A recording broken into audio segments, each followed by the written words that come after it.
Hay alguien en tu vida que está empezando a perder el control. Y no es por debilidad, es por lo que siente por ti. No lo dice, no lo muestra claramente, pero dentro de esa persona, algo está creciendo. Y ya no puede detenerse. Lo más inquietante no es lo que hace, sino lo que intenta ocultar mientras lucha consigo mismo. Suscríbete ahora mismo. Dale like a este video. Comenta. Entiendo si sientes esto. Comparte esto con alguien importante. Las emociones reprimidas no desaparecen simplemente porque decidimos ignorarlas. Al contrario, adquieren una profundidad silenciosa que las vuelve aún más influyentes con el paso del tiempo.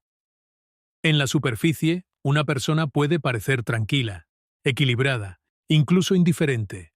Puede convencerse a sí misma de que tiene el control, de que lo que siente no es importante o no merece ser explorado. Sin embargo, en lo más profundo de su mente, esas emociones continúan existiendo, creciendo en la oscuridad, acumulando fuerza como una corriente subterránea que busca una salida.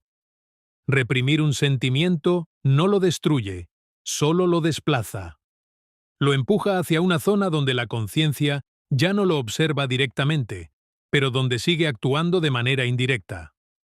Desde allí, comienza a influir en pensamientos, decisiones y comportamientos sin que la persona lo note plenamente. Es en ese punto donde surge una sensación extraña, una inquietud sin causa aparente, una atracción inexplicable, una reacción emocional que parece desproporcionada. Lo que la persona no comprende es que no está reaccionando solo al presente, sino a todo aquello que ha evitado sentir. Con el tiempo, esa represión crea una tensión interna. Es como mantener una puerta cerrada mientras alguien empuja desde el otro lado. Cuanto más se resiste, más presión se acumula. Y esa presión no se libera de manera ordenada o racional, emerge de forma inesperada, a veces en momentos de vulnerabilidad, otras veces en situaciones aparentemente insignificantes. Una mirada, una palabra, un recuerdo. Cualquier pequeño estímulo puede actuar como detonante. Cuando se trata de sentimientos hacia otra persona, esta dinámica se intensifica. Porque el otro se convierte en el punto de enfoque de todo aquello que ha sido reprimido. No es solo atracción o afecto lo que se manifiesta, sino una carga emocional mucho más compleja. La persona puede empezar a pensar en alguien constantemente sin entender por qué. Puede intentar racionalizarlo, minimizarlo o incluso negarlo, pero la emoción encuentra formas de filtrarse, en la forma en que observa, en el tono de su voz, en los silencios que se vuelven más largos de lo habitual. Lo más significativo es que esta pérdida de control no ocurre de golpe. Es gradual. Primero hay pequeños indicios, pensamientos recurrentes, una ligera incomodidad, una curiosidad persistente. Luego, esa presencia mental se vuelve más constante, más difícil de ignorar. La persona comienza a darse cuenta de que algo ha cambiado, pero aún intenta mantener la ilusión de control. Se dice a sí misma que puede detenerlo en cualquier momento, que no es tan importante. Pero las emociones reprimidas no obedecen a la voluntad consciente. Funcionan bajo una lógica distinta, más profunda, más primitiva. Y cuando alcanzan cierto nivel de intensidad, dejan de pedir permiso. Empiezan a manifestarse en acciones, en la necesidad de acercarse, de observar, de buscar conexión. Incluso si la persona intenta alejarse, algo dentro de ella la empuja en dirección contraria. En este punto, el conflicto interno se vuelve inevitable. Por un lado, está la mente racional, que intenta mantener el orden, evitar riesgos, proteger la imagen que la persona tiene de sí misma. Por otro lado, están las emociones reprimidas, que ya no aceptan permanecer ocultas. Esta lucha genera una sensación de inestabilidad. La persona puede sentirse confundida, incluso frustrada, sin comprender por qué actúa de maneras que antes no le eran propias. Lo más profundo de este proceso es que no se trata únicamente de la otra persona. En realidad, es un encuentro con partes de uno mismo que han sido ignoradas durante mucho tiempo. El otro actúa como un catalizador, como un espejo que refleja deseos, miedos, y necesidades no resueltas. Por eso, la intensidad de la emoción puede parecer desproporcionada. No es solo lo que el otro representa en el presente, sino todo lo que despierta desde el pasado. Y eventualmente, llega un punto en el que la emoción ya no puede permanecer oculta. Puede surgir en forma de confesión, de comportamiento impulsivo, o incluso de un cambio radical en la forma de relacionarse. Lo que estaba reprimido encuentra su salida, pero rara vez lo hace de manera suave.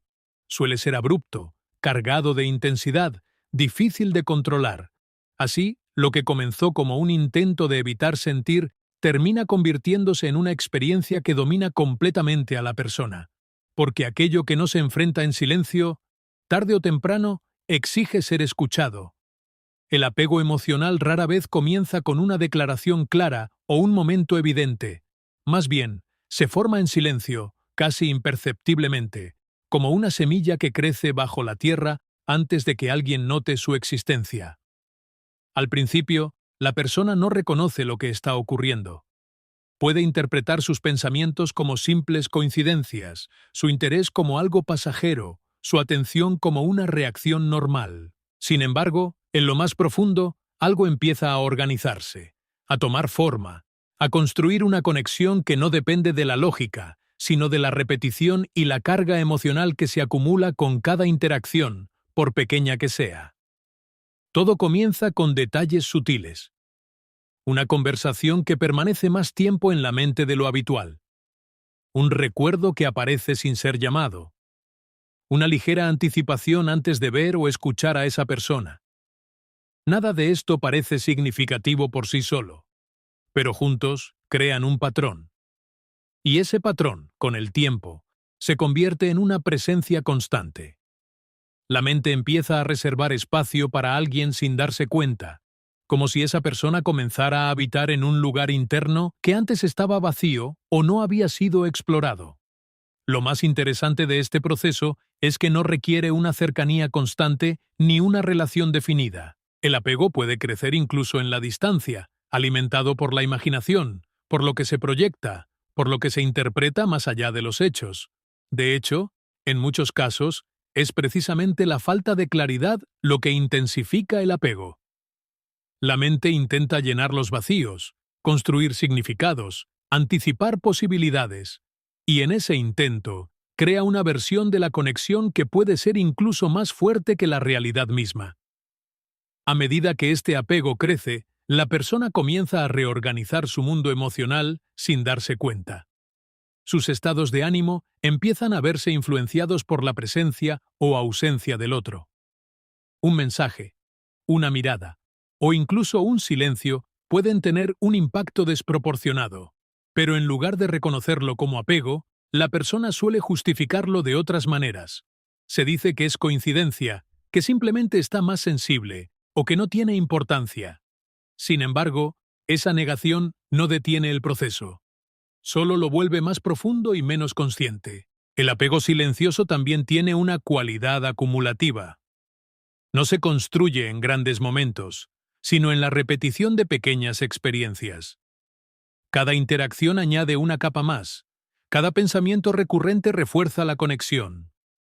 Es como si la mente estuviera trazando un camino, volviéndolo cada vez más fácil de recorrer. Y con el tiempo, ese camino se convierte en la ruta principal, la más transitada, la más difícil de abandonar. En este punto la persona ya no está simplemente interesada, está emocionalmente invertida, pero lo más complejo es que aún puede no ser plenamente consciente de ello. Puede seguir creyendo que tiene control, que puede detener ese vínculo en cualquier momento. Sin embargo, sus acciones comienzan a revelar lo contrario. Empieza a buscar excusas para acercarse, a prestar más atención de la habitual, a reaccionar con mayor intensidad ante situaciones que antes le parecerían insignificantes. Hay también un elemento de dependencia que se desarrolla gradualmente, no necesariamente en un sentido extremo, pero sí en la forma en que el bienestar emocional comienza a vincularse con la otra persona. La presencia del otro puede generar calma, interés, incluso una sensación de propósito. Su ausencia, en cambio, puede provocar inquietud, dudas o una sensación difícil de definir. Y todo esto ocurre sin una decisión consciente de permitirlo. Lo más profundo de este tipo de apego es que se construye en el espacio entre lo que es y lo que podría ser. La mente no solo responde a la realidad, sino también a las posibilidades. Imagina escenarios, interpreta gestos, crea significados que no siempre son explícitos, y en ese proceso, el apego se vuelve más resistente, porque no depende únicamente de lo que ocurre, sino de todo lo que podría ocurrir. Eventualmente, llega un momento en el que este crecimiento silencioso deja de ser invisible.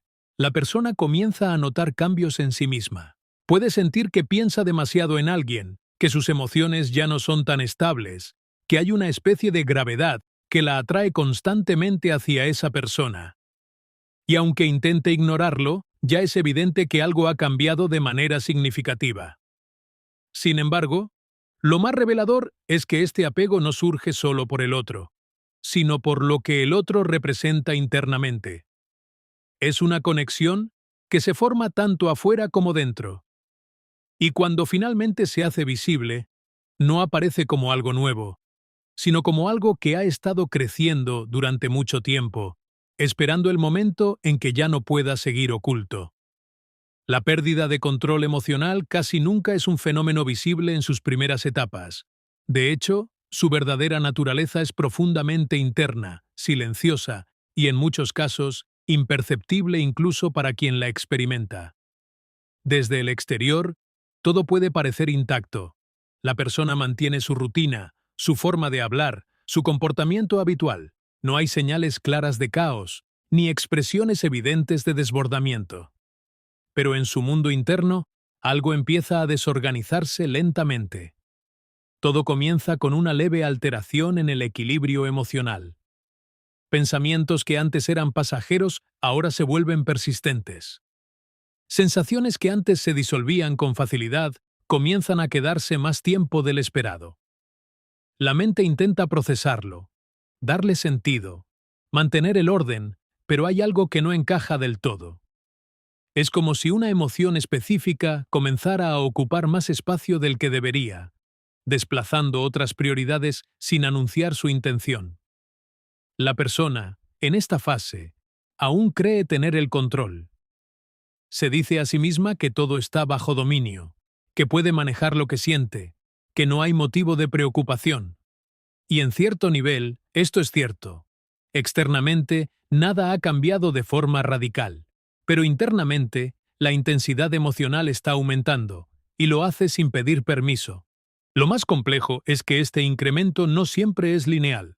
Puede haber momentos de calma seguidos de oleadas inesperadas de emoción que descolocan completamente la estabilidad interna. Esta lucha interna suele manifestarse como un diálogo constante. Por un lado, la razón intenta imponer límites, organizar los pensamientos, reducir la importancia de lo que se siente. Por otro lado, la emoción insiste, reaparece, se infiltra en momentos de distracción, en el silencio, en la noche. La persona empieza a notar que no puede apagar esos pensamientos con la misma facilidad de antes. Lo intenta, los ignora, se distrae, pero siempre regresan. Con el tiempo, esta dinámica genera una especie de fatiga emocional. Mantener la apariencia de control mientras internamente se experimenta un desorden creciente requiere energía. Y esa energía, eventualmente, comienza a agotarse. La persona puede volverse más irritable, más sensible o incluso más retraída, pero sin entender completamente por qué.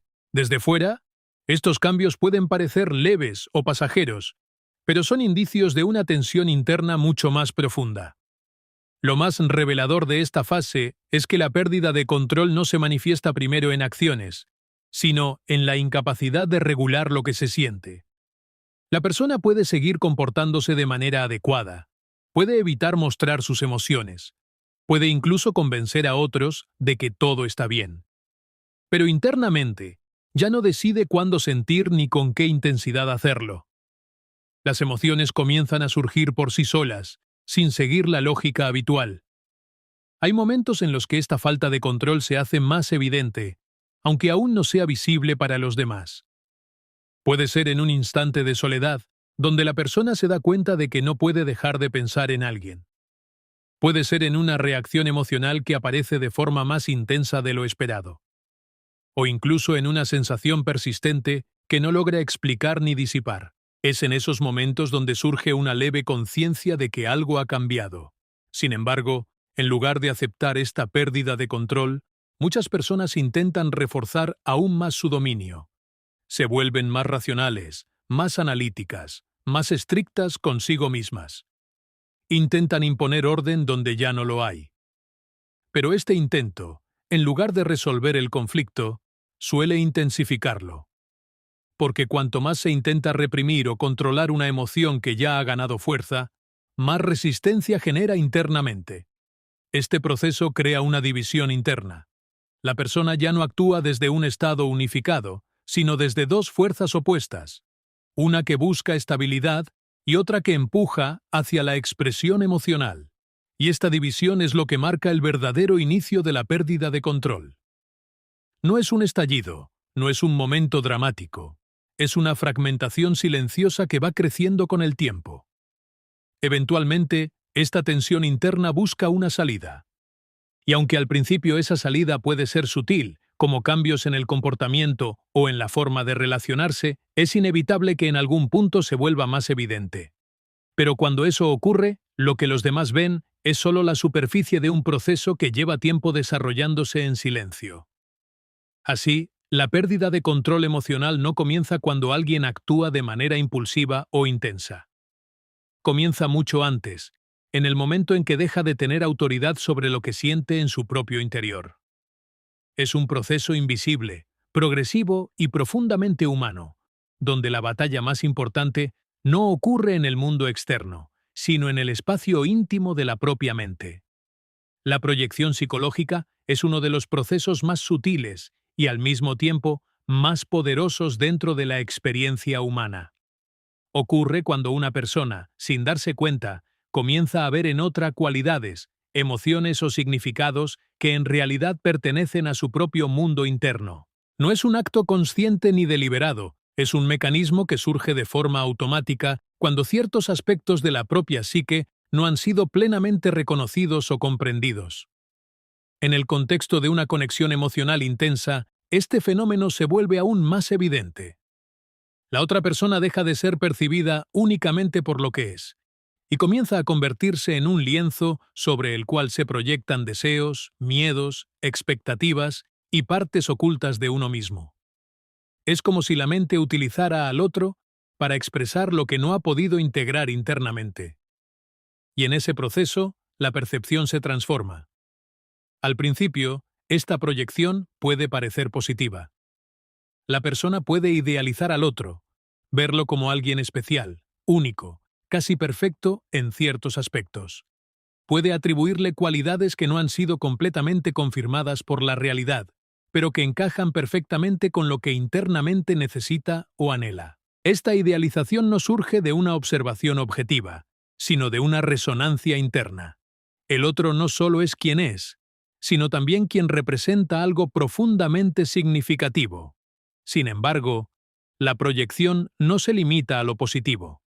También puede incluir inseguridades, temores o conflictos no resueltos. Por ejemplo, una persona que no ha reconocido su propia vulnerabilidad puede percibir al otro como distante o inaccesible. Alguien que teme al rechazo puede interpretar señales ambiguas como confirmaciones de ese temor. En este sentido, la proyección actúa como un filtro que distorsiona la realidad, adaptándola a lo que ya existe dentro de la mente. Lo más complejo de este proceso es que la persona suele estar convencida de que su percepción es real. No siente que está proyectando, siente que está viendo al otro tal como es, y esta convicción hace que la experiencia emocional sea aún más intensa, porque no se trata solo de lo que el otro hace o dice, sino de todo lo que simboliza a nivel interno. Cada gesto, cada palabra, cada silencio adquiere un significado que va más allá de lo evidente. Con el tiempo, esta dinámica crea una conexión que puede parecer profunda, pero que en realidad está parcialmente construida sobre interpretaciones internas. La persona puede sentirse profundamente atraída, confundida o incluso afectada emocionalmente por alguien que, objetivamente, no ha hecho nada que justifique tal intensidad. Pero desde su perspectiva, todo tiene sentido, porque lo que está experimentando no es solo una relación con el otro, sino también una relación con partes de sí misma. Este proceso también explica por qué ciertas conexiones tienen un impacto tan fuerte en algunas personas y no en otras. No es únicamente una cuestión de compatibilidad externa, sino de lo que el otro activa internamente. Cuando alguien despierta aspectos que han permanecido ocultos o reprimidos, la experiencia se vuelve más intensa, más difícil de ignorar. Es como si el encuentro con esa persona abriera una puerta que había estado cerrada durante mucho tiempo. A medida que la proyección se intensifica, la persona puede comenzar a perder claridad. Puede interpretar señales de manera exagerada, construir narrativas internas que no siempre coinciden con la realidad, o sentir emociones que parecen surgir sin una causa directa. Y aunque en algunos momentos pueda haber dudas, estas suelen ser rápidamente reemplazadas por nuevas interpretaciones que refuerzan la conexión. Sin embargo, llega un punto en el que esta dinámica puede generar conflicto, porque la realidad, tarde o temprano, comienza a diferir de la imagen proyectada. El otro puede no actuar de acuerdo con las expectativas, puede mostrar aspectos que no encajan con la idealización, o simplemente puede no responder de la manera anticipada. Y en ese momento, la persona se enfrenta a una disonancia. Lo que siente no coincide completamente con lo que ocurre. Este enfrentamiento puede ser incómodo, incluso doloroso, pero también es una oportunidad, porque revela que la intensidad de la experiencia no proviene únicamente del otro, sino de algo más profundo. Es un reflejo de lo que aún no ha sido integrado, de lo que busca ser reconocido. En última instancia, la proyección psicológica no es un error, sino una señal. Indica que hay aspectos internos que necesitan atención, comprensión y aceptación. El otro actúa como un espejo, pero no muestra solo su propia imagen, sino también aquello que la persona lleva dentro. Y cuando se comprende este proceso, la percepción cambia. El foco deja de estar exclusivamente en el otro y comienza a dirigirse hacia el interior, donde realmente se origina la experiencia.